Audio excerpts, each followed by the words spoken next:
focus group. And oh, forgive me. So there is a recording, by the way. We're recording this for the benefit of those who wish to see it at a later time. But thank you so much to you and Randall both for hosting and being part of this, and your willingness to field questions. It's great. Thank you. We are in an incredibly special place on this planet. To give you a little background, I began my life in the professional wine business in 1978. And I was making wine in California. In fact, now I'm not sure, Randall, are you in Monterey? You're on mute. Yeah, I'm in the South Bay, so kind of Los Altos there, Silicon Valley. Very good, thank you. So I was in Monterey County, and I started in 1978 making wine for Ventana and Chalone wineries at the same time, from 1978 to 82. And I came out of UC Davis. I knew nothing, absolutely nothing. Thought I did, of course, but became part of that group. And I had the benefit of working with Dick Graff, who created Chalone. And Dick, we were very, very close. Being with Dick Graff opened up lots of doors. I mean, I became close friends with Julia Child in the early 80s, Jacques Pepin, and many, many more. He had a big food focus going as well as wine, of course. But the main thing about Dick that was inspiring and really changed my worldview, honestly, was the value of constant experimentation. So he invited me in 78 to become part of a new group that he formed while I was there, that looked at both vineyard experimentation and winery both. It included, in the United States, it included Kistler. It included, so Steve Kistler, Rick Foreman from Napa, Josh Jensen from Calera, Rich Sanford from Sanford and Santa Barbara, and Bruno Delfonso was his assistant winemaker at the time. Larry Brooks from Acacia, when Acacia was a real deal. And we met at Mount Eden every month in the Santa Cruz Mountains. Jeffrey is still there, as you may know, but it was a stellar group of people who were passionate about Pinot Noir generally. And we had two Burgundy producers who were mimicking our experimental work, both in vineyard and winery, and that was Jacques Ceste at Domaine Dujac and Aubert Vallon at the Domaine de la Romanicanti.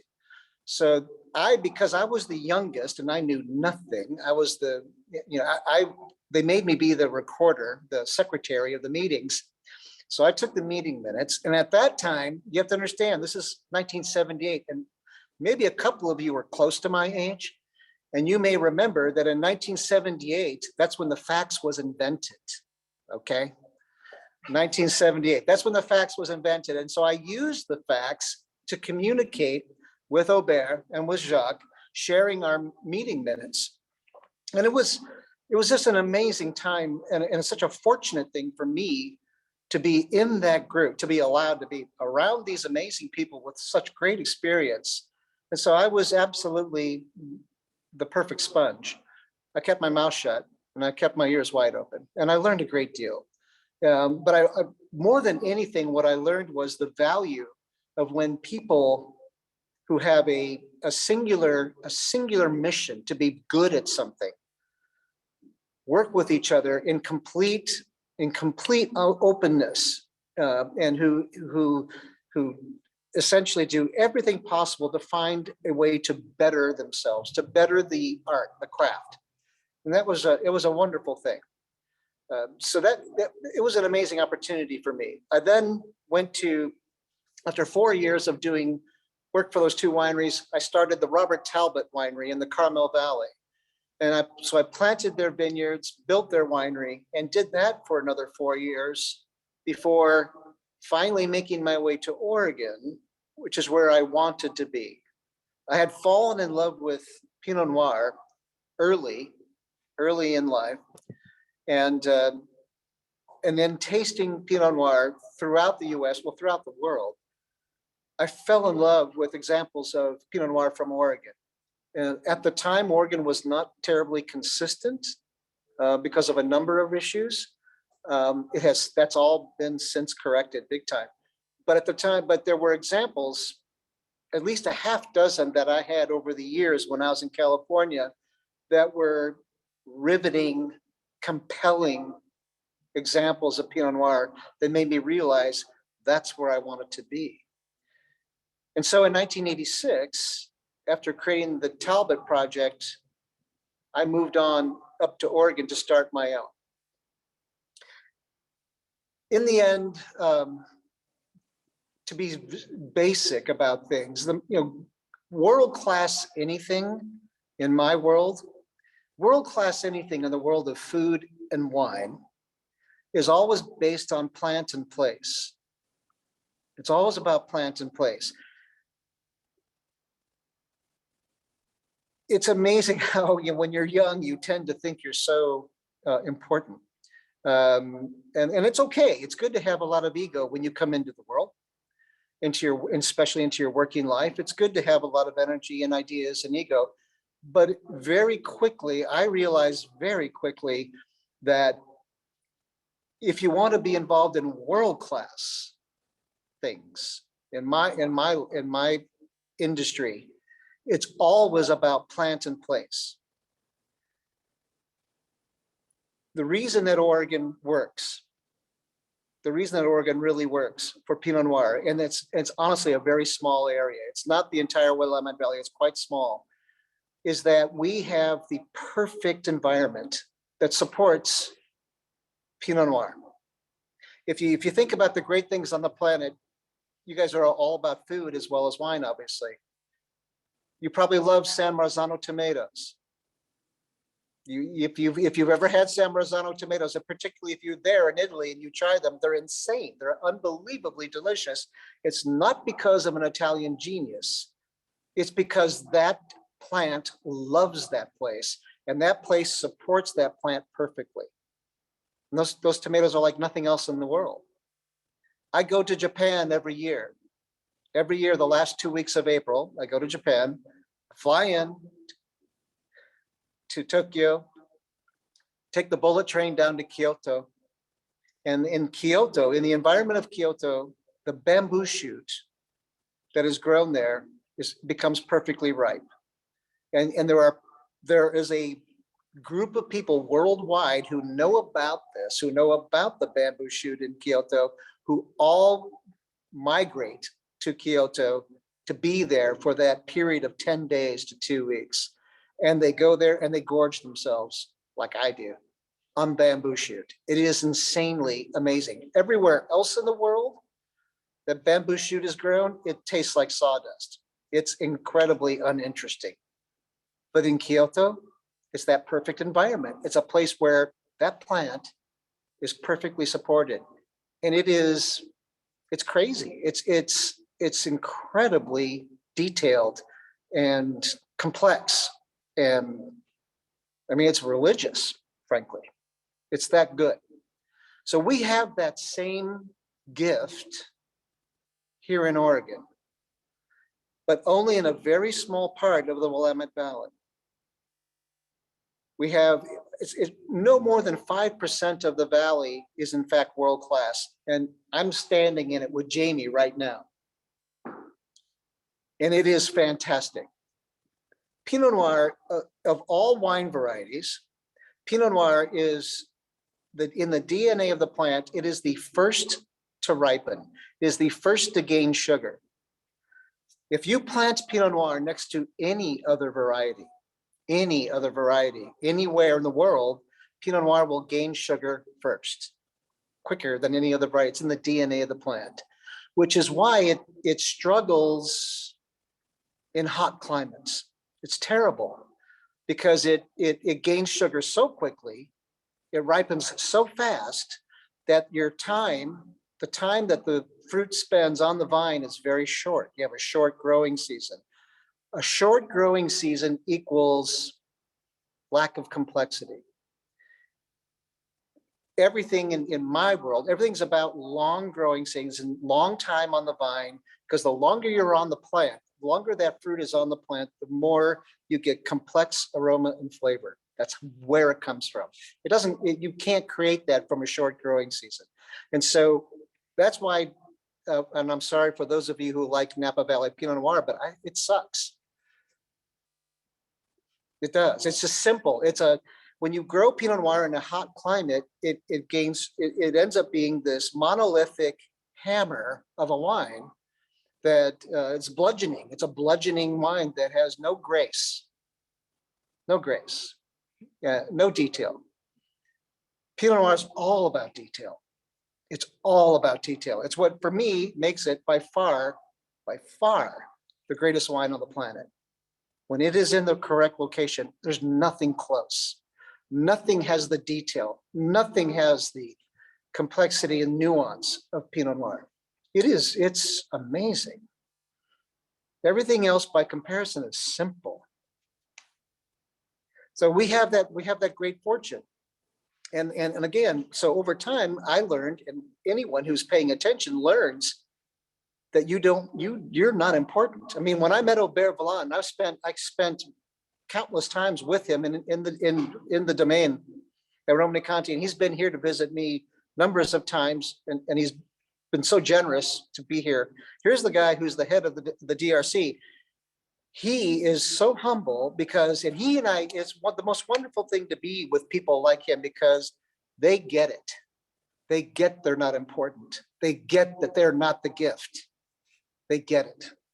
They get how lucky they are, how incredibly fortunate they are to be the human being that happens to be responsible for something magical on this planet. I mean, and that's the truth. How lucky are you that you get to be that person? But you're not special. Actually, it's a lot of responsibility, because if it doesn't go well, it's your fault, not the plant's. It's a lot of responsibility, actually. So we have this gift that those people at that level understand. I mean, when I'm with Angelo Gaia, who's been a great friend for 35 years, when we're together, that's all we talk about. Nobody talks about winemaking at my level, the level that we're talking about. No one does. You talk about you talk about your place and all the environmental factors that create this crazy, fantastic natural gift that you get to be part of. This is not average wine. We're talking about world class, amazing wine. And that's what we're part of. So luckily, I was able to make my way up here very humbly. And I had 10 barrels my first year. I was my only employee for the first 5 years. Well, there was me, myself, and I guess. And it was a crowded room in my head, but not in my winery. So it was we started very, very humbly, but over years, we learned to understand this region, to identify the great locations within it, to create, either to buy that property or to create long-term leases, 30 years, 35 years, to contract for that, and then to learn how to farm. And that's the first thing, is to learn how do you farm in a way that you support the mission of the plant. Farming is very hard. Winemaking is not. Winemaking is high-end babysitting, high-end caretaking. Great winemaking is learning to be invisible. It's learning to be transparent. You're learning to remove yourself from the process. That's great winemaking. But how do you, but the key is, how do you farm? How do you farm in a way that you're supporting a plant that wants to be great? And that takes a lot of years to understand. The lessons in farming come slowly, very slowly. They're hard. It takes decades, honestly, decades. And I'm just lucky that I didn't find a way to lose my business and manage to stay in business for these 40 years, 45 years. It's been, and so it's allowed me to learn all these lessons, which is great. It's just fantastic. So today you guys have a couple of wines. Actually, let's talk about geology a little bit, Jamie, if you don't mind. So I want to talk about Oregon and its creation, because in the end, to know Oregon is to know our geology. That's what it's all about. Jamie's going to help me. We're going to bring up some images. So let's bring up the first image. This is the state of Oregon. Thank you. So that's the state of Oregon. So the Willamette Valley, for those of you who haven't visited, is right here. So Portland's at the top, Eugene's at the bottom. Go Ducks. There you go. So that's the Willamette Valley. Again, this is a massive area. It's a massive area that is in fact 95% is not okay, not suitable for world-class wine. The area that is suitable is this tiny little area right here. And that's where I'm standing. And it's about 25 miles north to south and 25 miles east to west. This is the heartbeat of world-class Pinot Noir in the Willamette Valley. And there are four of us, brought the industry together in 1995. We brought the industry together to identify the truly world-class parts of the valley. And it took us 10 years. In fact, so the four of us that brought the industry together, at first it was hard to get consensus, as you might imagine, an entire industry to agree on anything. But we did over, it took 5 years just to get the process to move forward. And when we did, we ended up creating in this small area, 6 sub-AVAs, 6 sub-regions.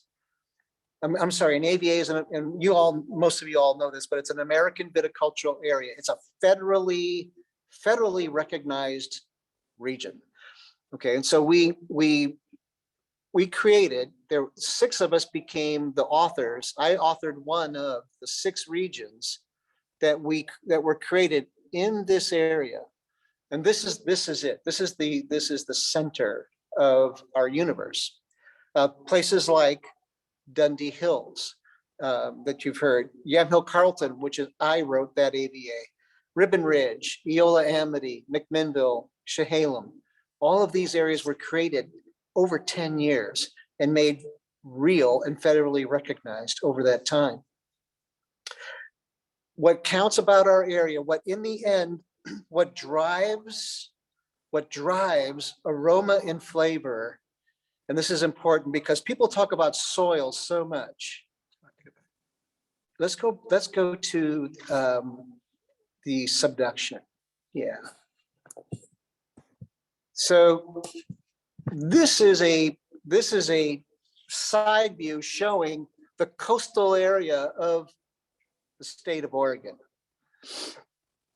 So we have, for the last 200 million years, am I still going on this? Mm-hmm. Good. So in the last 200 million years, we've had this plate. So we have the Juan de Fuca plate subducting underneath our coast. Okay. As that plate subducts, it rubs against coastline, and all of the soft sediments, all the soft sands on the top of the plate are sheared off. They're scraped off, and they are added to coastline. You see this yellow area. This is all sand, accumulated sand. This just keeps extending, and we will continue to extend further over millions of years. So this area is all accumulated sand. So half of Oregon was created in the last 200 million years. Our coastline 200 million years ago went from where we meet California, that did exist, at the Pacific. But our coastline went from where we meet California at an angle, at a diagonal, straight to Idaho. So the northwest half of Oregon did not exist. Washington state did not exist. British Columbia did not exist. We have created all of that landmass has been created in the last 200 million years by the activity you see on that screen. It's just accumulation of sand that has created marine sediments that are now siltstone and sandstone that have created all of that landmass. That is what created the Willamette Valley first. That's the first creation of it. Now, can we go back? Mm-hmm. Can we go back to the previous? Perfect, thank you. So that's what created this part of Oregon was created. Sorry, that was too fast. It made me dizzy. So that's what created this area first.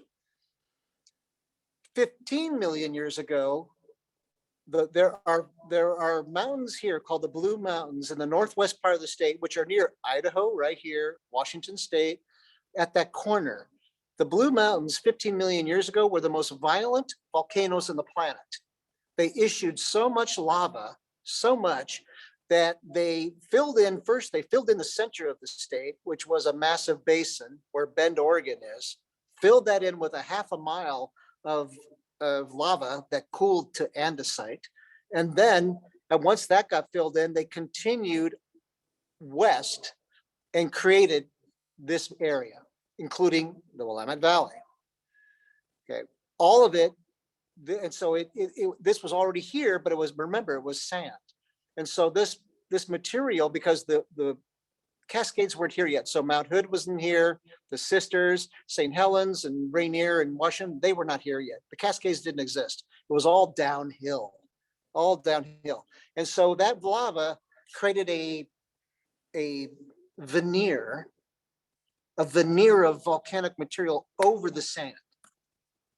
That's 15 million years ago. Today, 15 million years forward, that veneer, that covering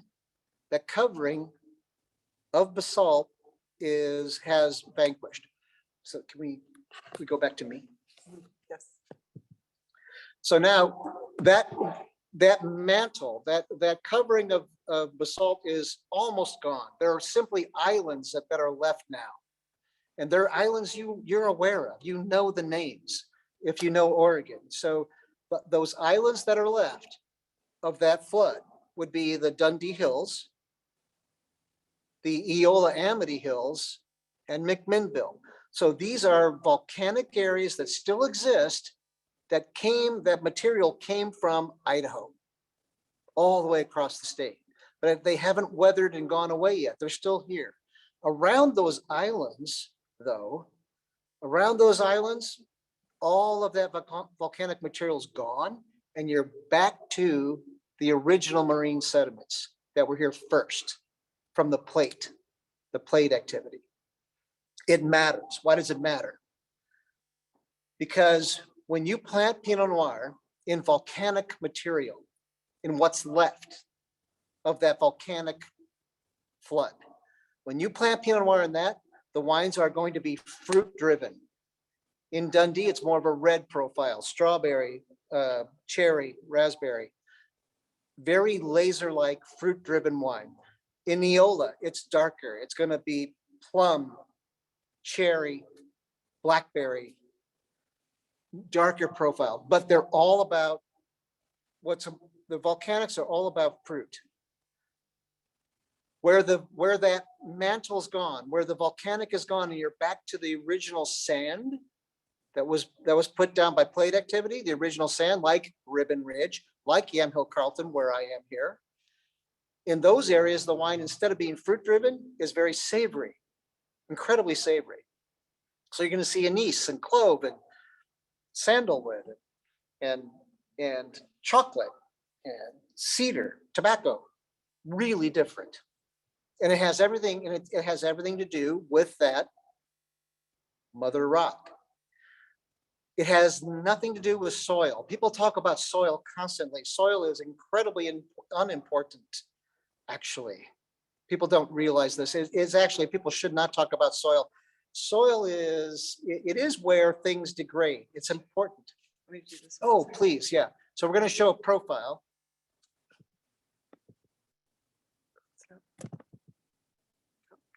Sorry. It's all good. Oh, my glasses. It's all good. Boom. Thank you. Oh, perfect. So this is what Jamie just put up for us. This is a typical profile. So when vines are young, okay, and so here you start the topsoil. This is the area right here. This is your A horizon. We call it the A horizon, where you have a tremendous amount of degrading material, whether it's vegetable material, leaf, etc. or even animal material, that happens here. That's the initial degradation of that. And then it works its way through the profile. Subsoil. So the B horizon is normally where the parent material meets topsoil. This is where they begin to meet. And then the C horizon is the parent material in a fragmented form. Again, soil has nothing to do with high quality wine, other than it helps to degrade the material. But what we wait for, you never ever see world-class wine from young vines. Why not? You don't, because the root system is so shallow. It's only in soil, and soil doesn't matter. Soil does contain water. We do need it. Soil contains nitrogen. We need it. But that's just for health. It has nothing to do with detail in wine.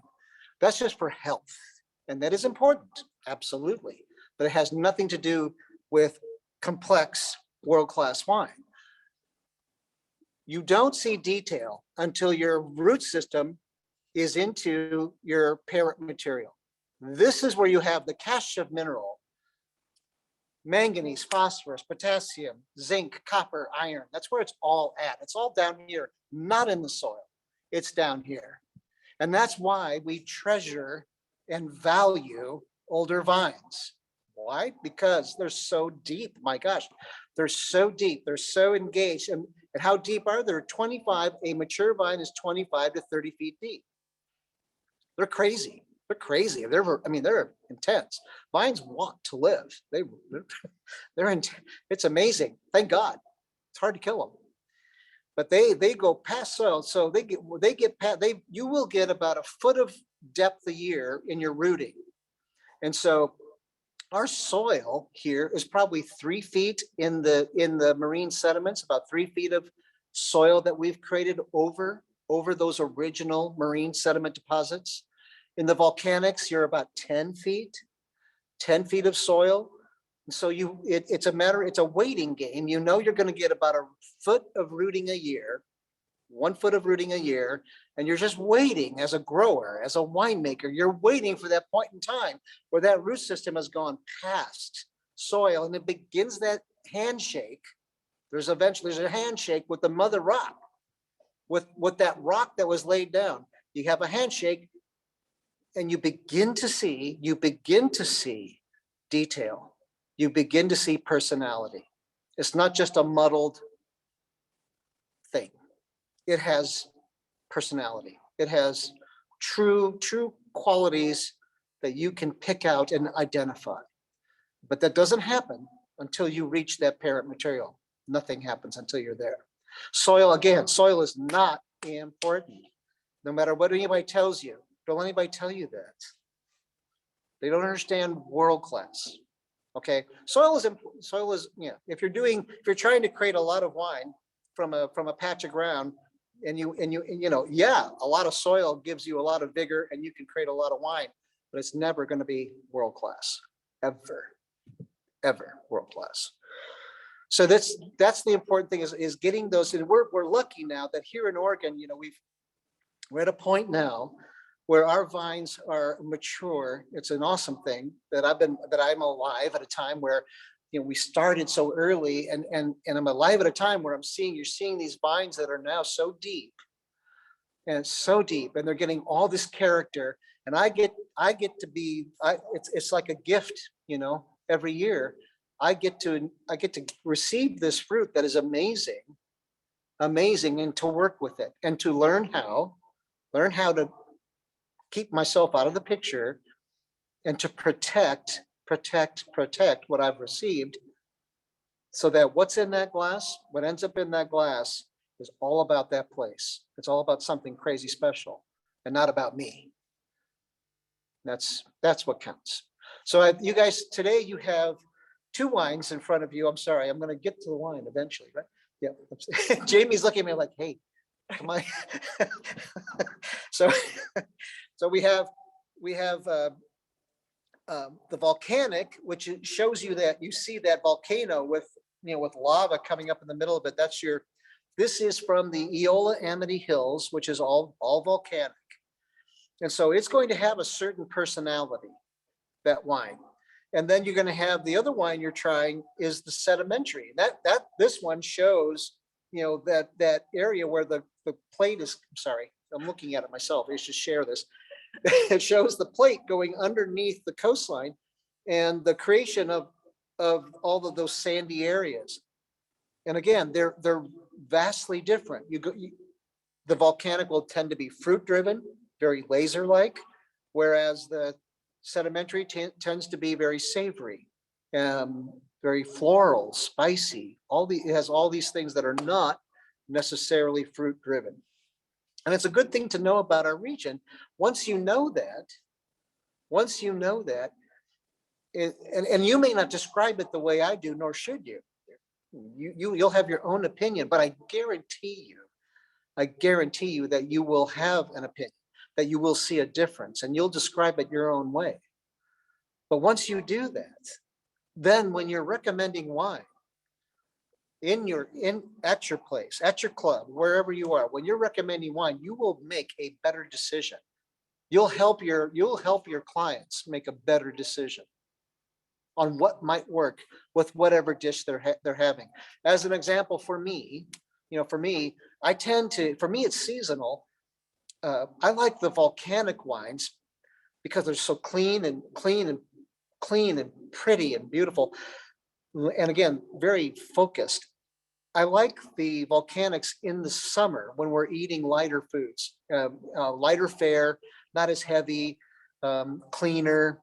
I think the volcanics are an amazing combination with lighter fare, like say salmon, or so many other, cleaner dishes, some tuna, whatever it might be. Whereas in the winter, when we're eating a little heavier, a little more savory, like pork loin, wild rice, whatever, for me, torchon, foie gras, then the marine sediments are perfect. They are such a great combination with savory foods because they are savory themselves. They're beautifully matched. And so it's really to know that helps you make the best possible recommendations.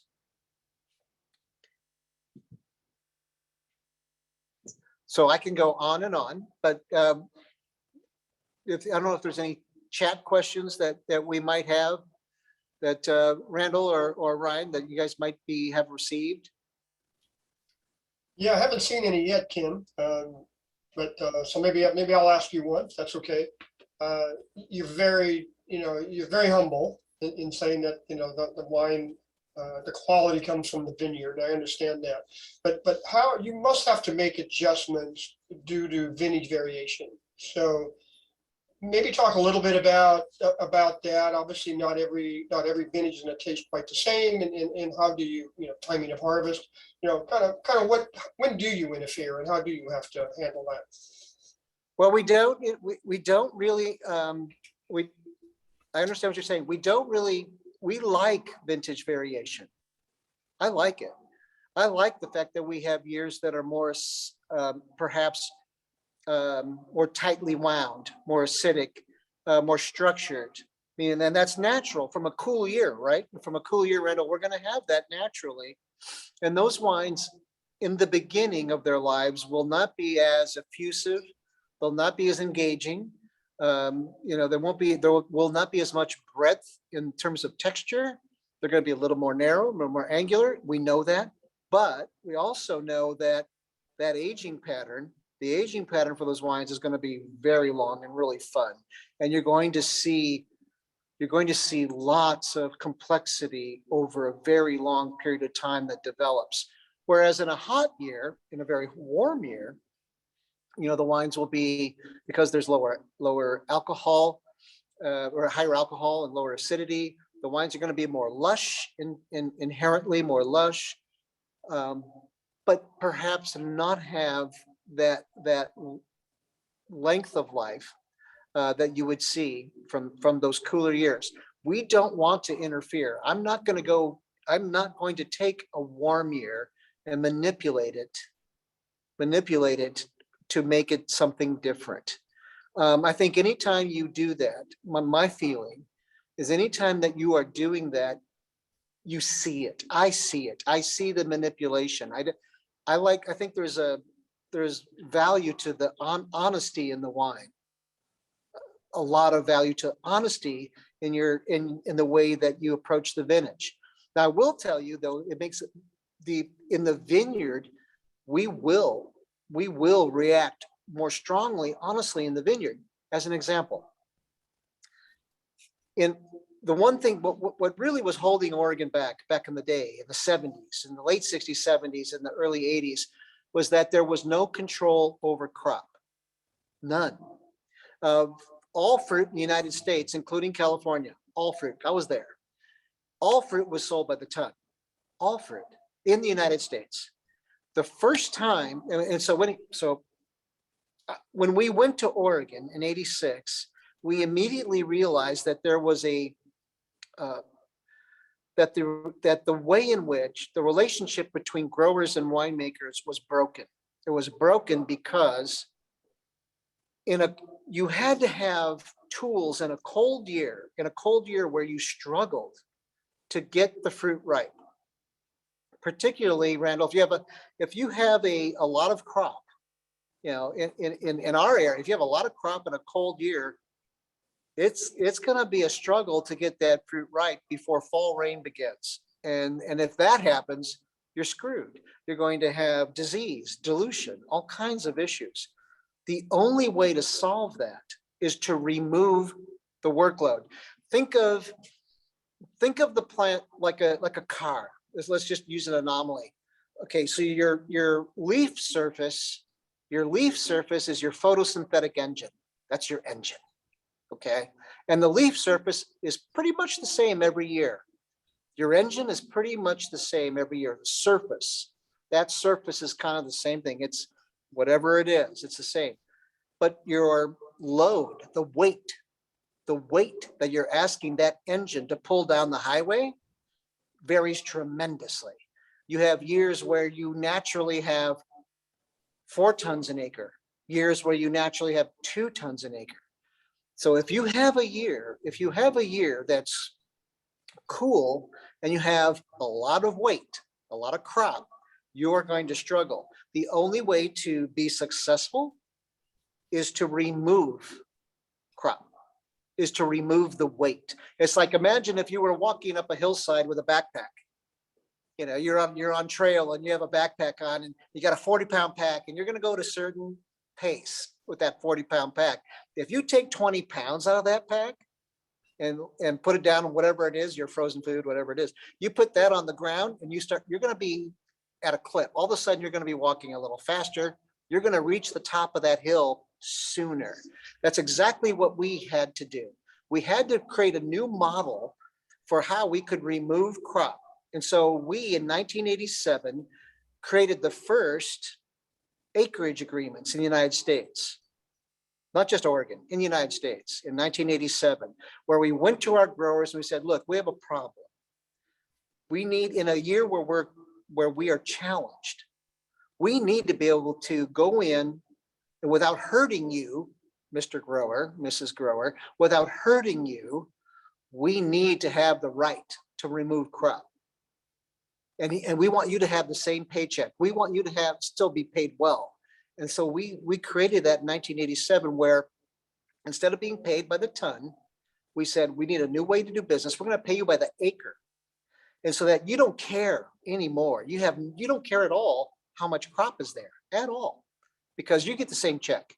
But we can go in and do what's necessary to remove crop and get the kind of quality to hasten ripening, make sure we're ripe before that fall rain, and get the kind of complexity and density in the wine that we need to be consistent in the marketplace.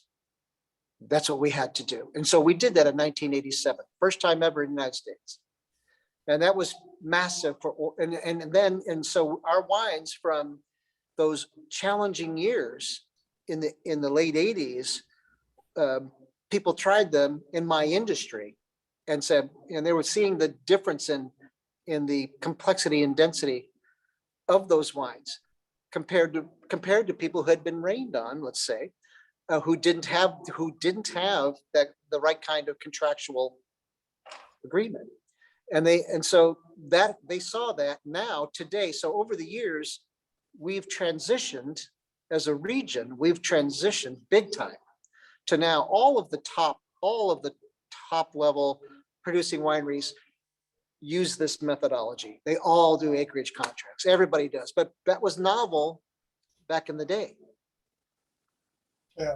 Wow. Yeah, you're right. I mean, many people do, especially the quality wineries today, but that was great to pioneer that.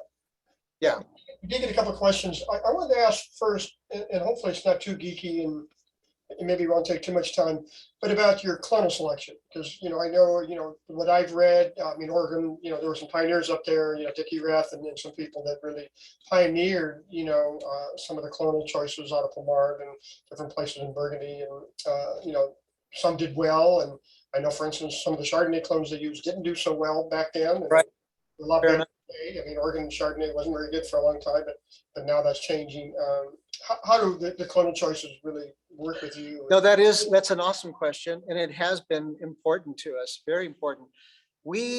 Number one, how fortunate were we that David Lett and Charles Coury, when they got their masters at UC Davis, they came up here in 1966, not 65. Don't listen to the books. It's 66, not 65. They came up here and they planted, number one, they believed in Pinot Noir. Unbelievably prescient. The fact that they got it right from the beginning is so lucky for us. I mean, we're all benefiting from amazing decision-making by people before us. And so they believed in Pinot Noir. Not only did they believe that Pinot Noir was correct, not only that, but David brought the first clone to Oregon was Wädenswil, a Swiss clone of Pinot Noir in 1966. That was the first. Dick Erath, 2 years later, in 1968, brought Pomard. Okay, obviously a Burgundian clone. And so those two clones were the basis of this industry by far. There were there were other things that were planted, but without question, the largest acreage in the state was based on Wädenswil and Pomard. It was incredibly fortuitous and stupidly lucky because those two clones together were pretty magical. Wädenswil is a clone of Pinot Noir that is it is not dense. It's very, and it's not densely colored. It doesn't have a lot of density in texture, but it is ethereal. It is, I think of it when I'm listening to opera, I think of this. So it's the soprano. Wädenswil is all high notes. It's not about strength or there's not a lot of tannin or structure. It's all about being insanely beautiful and pretty and detailed. And it's way up here. It's all up here, way high notes. Pomard was the opposite. Pomard is the basso. Pomard is dark, dense. It's a bully a little bit. It's just really different. And it throws its weight around. Together, you get this fantastic stretch of aroma and flavor. Everything from soprano to basso. It's all there. And that was, how lucky were we that these guys did that? I mean, it just was incredibly fortunate. Now, since then, in Raymond Bernard of the, anyhow, those two clones really did create the basis for the success of the industry initially. Then Raymond Bernard, who was the director of the University of Dijon experimental station. And I met Raymond the first time in 1979. When he was here speaking in Oregon, but he came many times to Oregon. He fell in love with Oregon. And so he fell in love with Oregon so much, he actually considered moving here when he was retiring. But he fell in love with Oregon so much, he said to us, we're in remember being in a room with him and a number of others. And he said, you guys need to see the best of what I have in Dijon. I have clones. I have clones of both Pinot Noir and Chardonnay that should be here. They should be here in Oregon. So I'm going to send them to you first. And they did. So he sent all Dijon material before it went anywhere in the world outside of France, came first to Oregon in 1980. In 1980 and 81.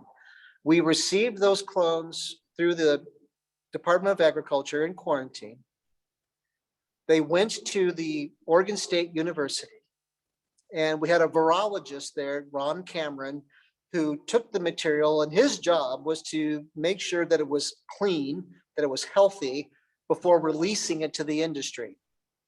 He was a very careful man. He's a chocolatier now, but he was a very careful man, and he held on to that material for years, to the point where we almost were going to go down and rough him up. I mean, it was, it's like, he released the clones, in the mid 80s. And we had this opportunity now to work with these other clones that are really great. I mean, they're really good. They're amazing, actually. They're very early to ripen, which is good. Really early to ripen. They small clusters, small berried, fantastic. And they filled their niche, because the Dijon material wasn't necessarily didn't really possess the high notes of Wadensville or the true base of Pommard. The Dijon material was more about mid palate, just this powerful mid palate. Boom, bang. It was a powerful, solid mid palate. And in the end, it was very good. And in the end, those were very good in terms of how they blended with everything else we had. They kind of filled out the frame, if you will. Really, really great, terrific stuff. And so now we have those and those, and as you mentioned, Chardonnay was where we were really struggling, actually. The Chardonnay was quite unimpressive early on because we really did have the wrong clones. But the Raymond sent us 4 Chardonnay clones, 95, 96, and 75 and 76, just numbers. They didn't have names. He sent those, and those were vastly improved clones over what we had. The Chardonnay material that we had that came from California needed a lot of heat, and we just don't have a lot of heat. But the clones that Raymond sent did not have that same requirement, and they ripened beautifully. And we've gone and beyond. Well, now we've gone well beyond that. Now we have clones like 548, which is my favorite by far. That loves this place. It's the only clone of Chardonnay that ripens before Pinot Noir, the only one. And it's just amazing. So, and it's doing really well here. So the breed is really improved. I'm excited now about Chardonnay, and I could not have said that 20 years ago. So, yeah. Yeah, good stuff. So somebody asked, let me give you a couple of questions here. So somebody asked, do you have a general recommendation on cellaring your Pinots so they can be enjoyed in their greatest expression? Well, number one, I tell you, I know it can be expensive, but there's a good cellar. My God, does it pay off? I've ruined. I'm like the gardener who doesn't tend his own garden, but dragged his wine around for years when I was young. I ruined so much wine having it in the wrong environment. It's amazing what a difference it makes to invest in a good cellar. When you can keep the wine at 55 degrees or thereabouts, but consistency is the key. You don't want variability in temperature. Keep it at a consistent temperature. Mid 50s is awesome. No light, no sunlight, you guys. Sunlight kills wine. It causes photochemical changes in wine that are really, really negative. Completely dark environment, very, very important. And vibration. Sometimes you might have a cellar and you've got a cooling unit in there and the whole place is just rattling from the cooling unit. Wine hates vibration. It hates vibration the chemical bonds in wine that create, that create esters and other aromatics and really fine-tuned flavors as well are very fragile, actually. They're very fragile. And when it's like if you took a bottle on an airplane, you've probably all done this. You take a bottle on a plane and it's a bottle you love and you want to share it with a friend in another part of the country, and you take it with you, you arrive and the wine tastes nothing like what it did back home. It doesn't, because it just went through all this pressure change and it just gets screwed up. Wine's sensitive that way. It's like you traveling down a windy road if you got a light stomach and move. It doesn't go well. Wine likes to be in a very stable, dark, completely dark environment, no vibration, steady temperature. If you do that, you have done a great service to your wine. Your wines will age effortlessly, absolutely effortlessly. Am I running late? No, Okay. I thought perhaps also you might have been inquiring about the ageability of different vintages. I kind of think that's where he was going. So Kim, we got a bottle of your wine. It's going to be in perfect cellaring conditions. Where do you think it hits its sweet spot? Right. So if you go to our website, if you go to the very bottom, actually, you'll see a trade button. We do have an aging chart. So you can go to the vintage, to the vineyard, all of the single vineyards, and it will tell you drink now through like when the optimal years, and then it's like, okay, you need to open that bottle. So every single vineyard is on there. So that is, I think that's something you might have been looking for. Yeah, no, and you're right. And so Jamie, and a lot of it has to do at some level with what you like in the wine.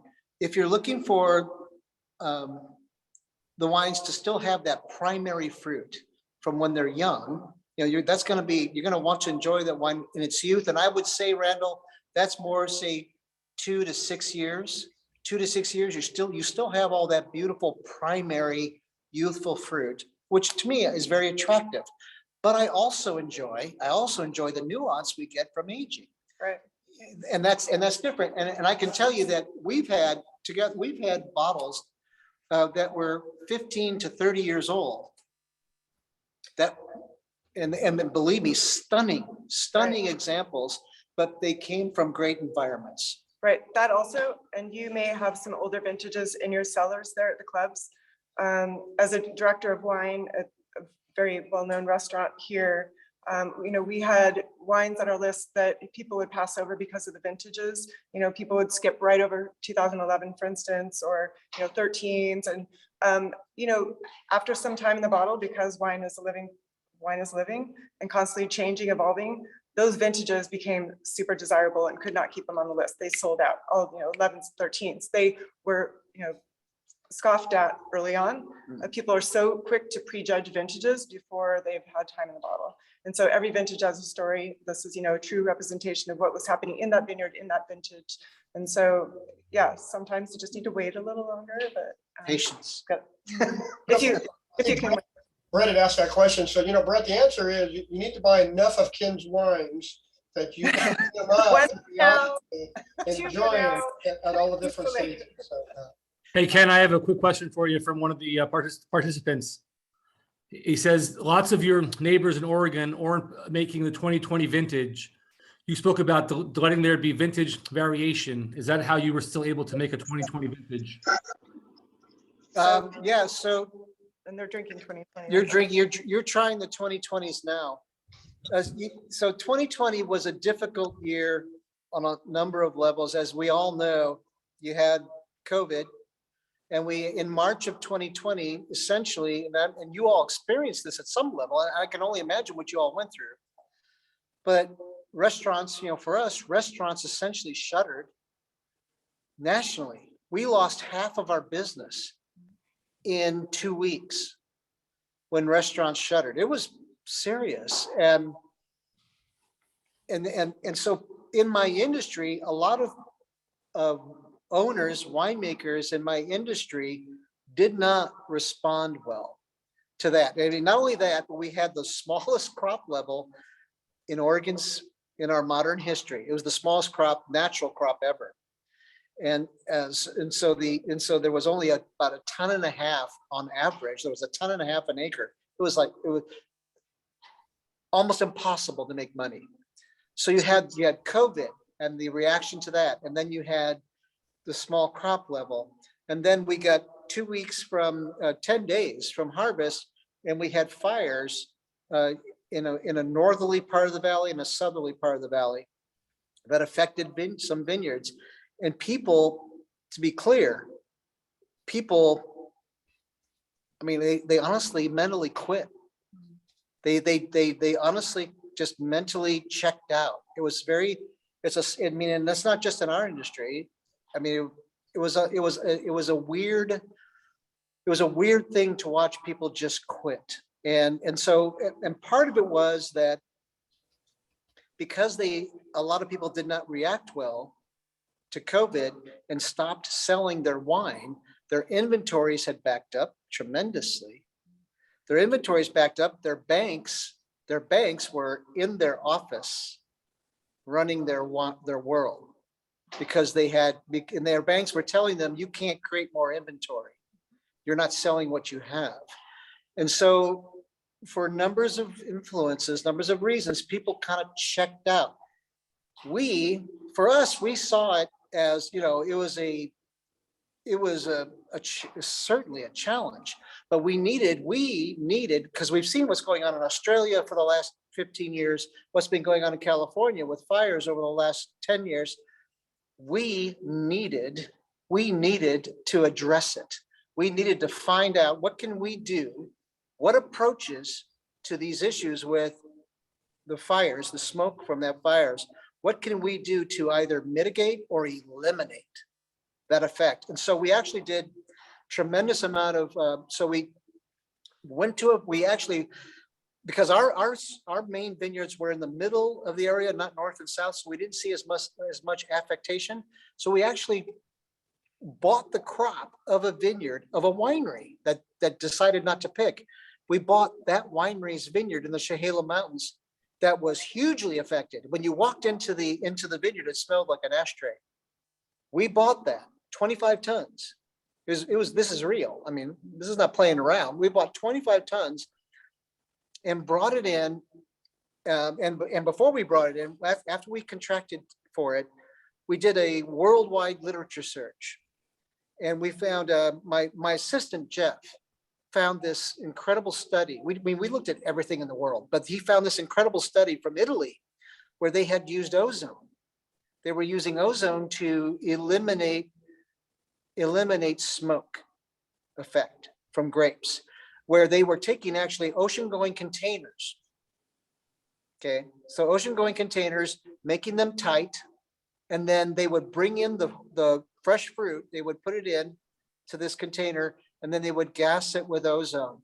And that ozone destroyed all those compounds, which are guaiacol, 4-methylguaiacol, creosol. It destroyed everything that creates an aroma of smoke. It was unbelievable. I mean, the study was by far the best work we saw.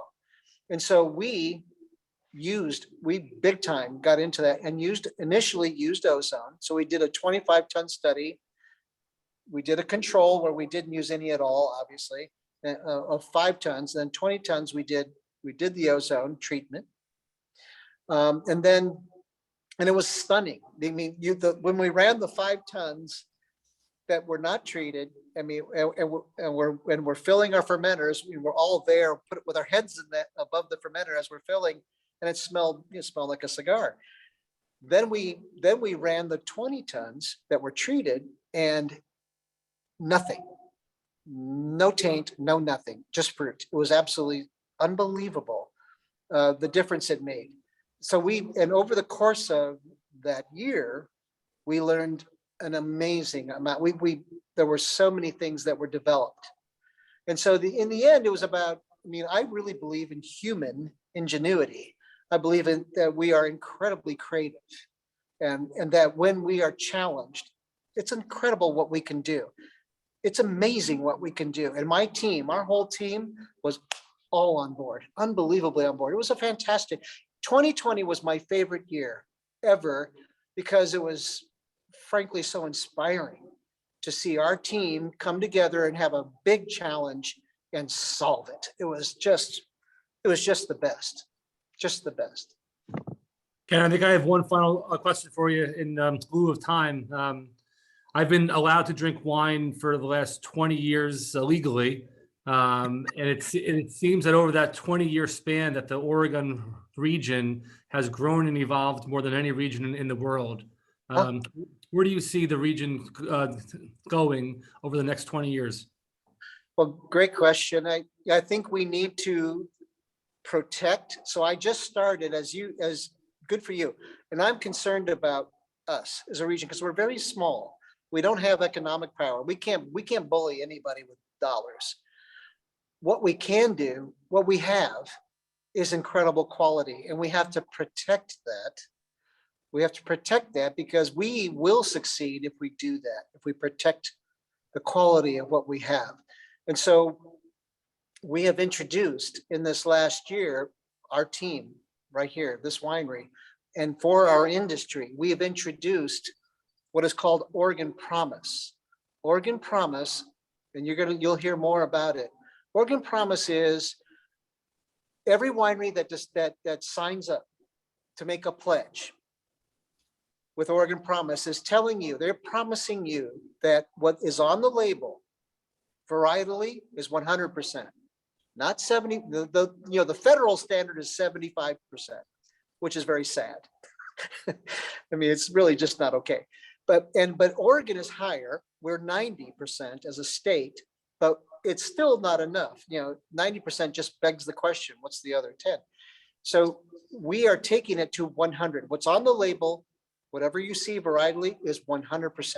And it guarantees 100% source. If it says Oregon, it's 100% Oregon. If it says Willamette Valley, it's 100% Willamette Valley. If it says Yamhill Carlton, it is 100% Yamhill Carlton. If it says a single vineyard, it is 100% a single vineyard.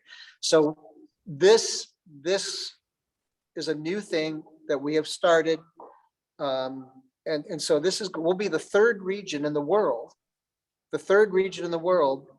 to have this standard. The only other two regions are Alsace, which is required by law, and Albarino and Rias Baixas. So those are the only two areas in the world, other than right now, that exist that are 100%. We would be the third, and the first in the United States. So we're really excited about that. Well, that's fantastic. Yeah, I know I'm not quite sure the time was. I know I just personally want to thank you, Ken, for sharing this time with us. The generosity of sending the wines in the wine glasses, was totally above and beyond, I think, what anybody expected here. So we really are grateful for that. Well, it's totally my pleasure. I want to thank Jamie for all the work she did. She's the one who did all the background and made this look No. easy. I built all the boxes and put the wine in them. Oh. She did actually. Yeah, Everything you got. This is I true. entered all of your information. Yeah, no, just kidding. Yeah, she So, did. but She did. No, she actually created everything you received. She put it together. It was important to her, and it's a program she's created, and so I'm very thankful for what she's doing for us. It's amazing. But we really do appreciate Ryan, Randall. Thank you guys for letting us be part of this event. And again, and as Jamie said, we hope that you guys will think of us as an option for your membership to send out to us. Because what we had tonight and what we shared with you is what we'll share with your folks. right, even if it's just a couple, there's a couple, or if there's a group, no party too small or what have you. If they want to come out during harvest and get their hands in some fruit, that's totally an option too. As for you as well, we're always looking for volunteers. Seriously, you think you know about wine, but if you have your hands in the fruit. Yeah. So anyway, it has been so much fun spending time with you, and we'll definitely reach out again and give you more information about our distributors and what have you. But yes, thank you. Oh, okay. So Ryan, I'm going to go ahead and we will sign out, but you can go ahead and stay together as a group if you wish. Sure, yeah, I'll let everybody, I'll go off, and if anybody's on and has any questions, I'll be here. Does that sound good? Okay. Perfect. Wonderful. Ken, Thank you. Jamie, thank you so much. Thank you. Thank you. Thank you, guys. Thank you both again. Take So- care. Thank you so much. Bye. All right, good night.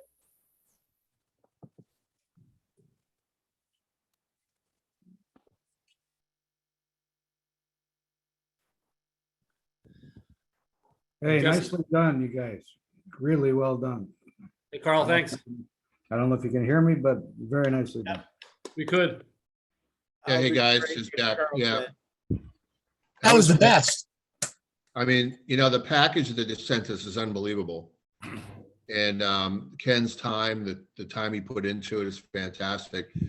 My only regret, I didn't really taste wines with him. I kind of would like that. It was very educational, but I'd really like to hear him describe these wines, talk about them a bit more. But great program. Thank you, Ryan. Thanks, everybody, for participating. Pleasure, Jack. Thank you. Thank you.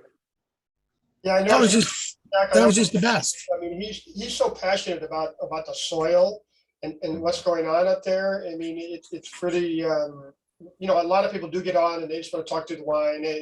And I would like to hear some of his comments too. So I'm with you on that.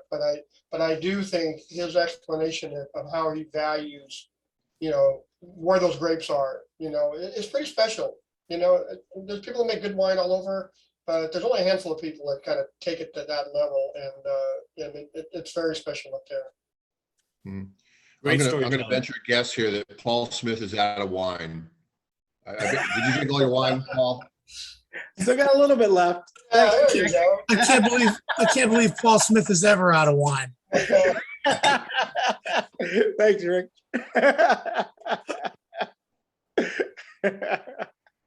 Sorry I dressed up for this occasion. Colin McAllen's giving me a hard time about my attire, but it's pouring rain here, man. It just hasn't stopped since 4 o'clock. Very You look sharp. good. Paul. I like it. Is that your house? Are you at Yeah. home? I'm at home. Ah, looks nice. Yeah, so I'm here trying to keep the dogs happy when they can't go outside because all of a sudden they're in lightning. Well, listen, I want to let you guys know, as of about 3 hours ago, I'm officially retired. Yeah, Hey, congratulations. That's awesome. been hearing that for a long We all time. raise a glass to Jack. Thanks for everything and a great year coming up, buddy. Indeed. Thank you, Jack. Way to go, Jack. Thanks, Carl. Enjoy. Tom, Sean, are you awake? Very awake, Jackie. How are you doing? Great. It was a great session. Good job. How about Billy Johnson there? How you doing, Billy boy?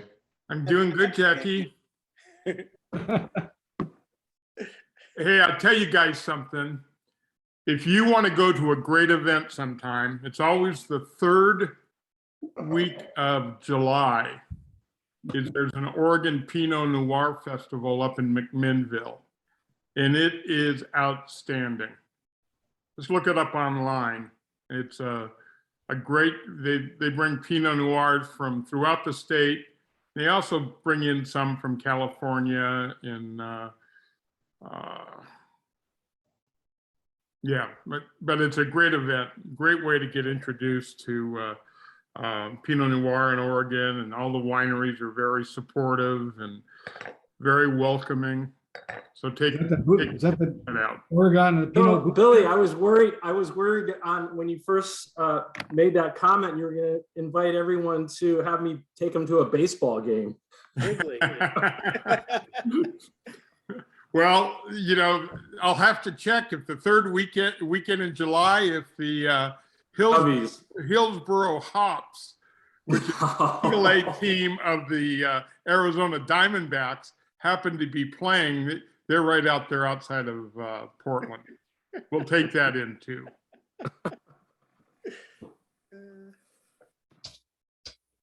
Well, speaking about baseball, I got last minute tickets to the Mets in Arizona tomorrow for opening day. So I'm gonna go bring my 9-year-old Oh, food nice. shopping for some food for the tailgate before the food store closes. So thank you, everybody, for hopping on the call. I'm looking forward to a lot more of these. Thank you, Ryan. Thank you, Ryan. Guys and ladies, everyone, good job. Bye, guys. Thank you.